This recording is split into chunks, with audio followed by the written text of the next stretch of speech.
RK நகர்மணி, சட்டசபையில நீங்க ஒரு விஷயத்த கவனிச்சு பாத்தீங்க அப்படின்னாக்கா, ஆளுங்கட்சியாகிய நம்ம தாவேகா சார்பாக ஒரே ஒருத்தர் எந்திரிச்சு கேள்வி கேட்டாலும் பதில் சொன்னாலும் ஊழல் அப்படின்னு ஒரு வார்த்தை சொன்னாலே எதிர்கட்சியில இருக்கிற ஒட்டுமொத்த பேர் எந்திரிச்சுக்கிறாங்க. அப்ப என்ன அர்த்தம்?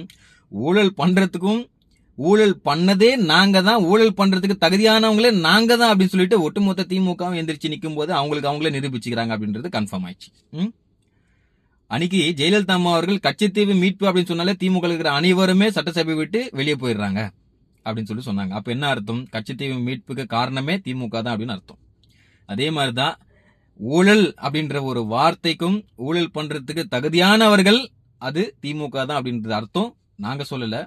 ஒருத்தர் எந்திரிச்சு கேள்வி கேட்கும் போது ஒட்டுமொத்த பேர் எந்திரிக்கிறாங்க பாத்தீங்களா எதிர்கட்சியில, அவங்களுக்கு அவங்களே நிரூபிக்கிறாங்க. ஆனா எங்க சைடுல நீங்க ஒட்டுமொத்த பேர் எந்திரிச்சாலும் நாங்க எங்க சைடுல ஒரே ஒருத்தர் தான் எந்திரிக்கிறோம். அப்போ ஊழல் எங்களுக்கு பண்ண தெரியாது.